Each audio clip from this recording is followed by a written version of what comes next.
Hey Switchheads, welcome back. My name's Kanan and welcome to my review of Dungeons and Bombs, a puzzle strategy board game that kind of mingles the top-down dungeon crawler look with kind of Bomberman. But can it blow away the competition and make it onto the Wall of Fame? Or will it fizzle its way out down to the Wall of Shame? Or maybe somewhere in the middle. Don't forget to join the community Discord where we make magic happen by doing lots of community activities and streams. And so let's carefully place these bombs in our bag and let's go and see what the skizzy is. Gameplay. First off, I just want to mention in the settings you can set it to CRT on and off, which gives it kind of like an old-time TV screen effect, and it looks kind of, well, really cool actually. And while we're at it, as you can see, the actual controls are really simple as well. So let's get into the actual game itself. So the story is basically you have to go and save a princess with a beard because she's been kidnapped. Hey, that old nugget. So in each level, 50 in total, you have a set amount of moves that you need to do the level within. Otherwise, it's game over and restart that level. The aim is to get from where your character is to the actual queen in that amount of moves without dying. And this is done by moving your character through these grid-based actual squares to move forward, backwards, left and right.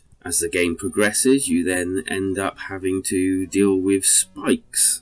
If you land on a spike, instead of taking one move, you will then have two moves taken off you, so then you have less time to get to the actual princess. And there always seems to be one set pattern that kind of like you have to take. That's where the puzzling comes into it. And then they add creatures which all move like yourself one space at a time, and if you run into them you again lose 2 points of movement instead of just one. And then you have to think whether if I move here, whether one will move into the square that I'm in, although if they're there, then if I move into the same square, they will move away, that type of thing. Sometimes it's unavoidable to move into a square with one of the creatures in, but then there's the trick, whether you actually have to in order to progress, or whether it will end your turn, because you'll end up with no turns left. And then there's the bombs. Yes, the bombs, it's actually in the title.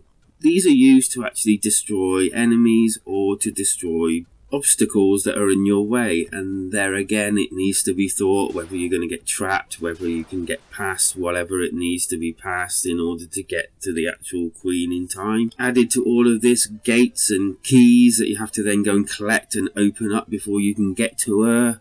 I mean, don't get me wrong, I looked at this game and booted it up and wasn't really expecting much from it from what I saw, but I was actually quite pleasantly surprised how actually deep the gameplay does go in the end. The controls seem to work quite well, although sometimes it takes a couple of presses to get the bombs to go down. Normally if you rush onto a square and then press the button, nothing happens and you end up having to press it again. Doesn't happen always, but sometimes, and it's slightly annoying.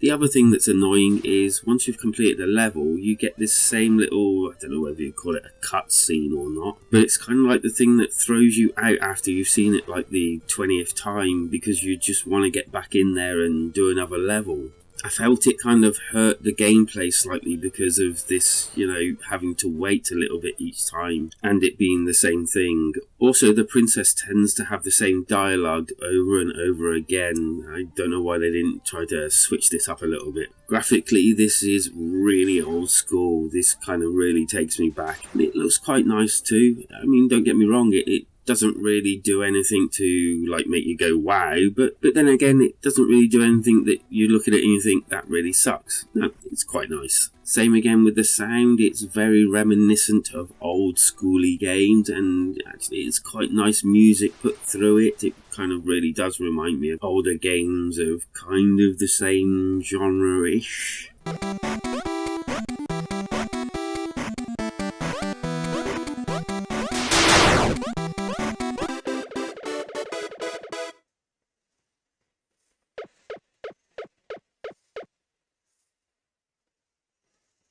The sound of the actual everything else is kind of minimalistic. It's not really much sounds to anything apart from moving and subtle little other sounds here and there. The good it is a solid puzzler once you get into it, and it does ramp up, as you can probably see, quite a bit. And it will have you scratching your head trying to work out how to get past these levels quite well. The music is reminiscent of some of the games that I used to play when I was younger, and I really do like that TV type look on the CRT mode.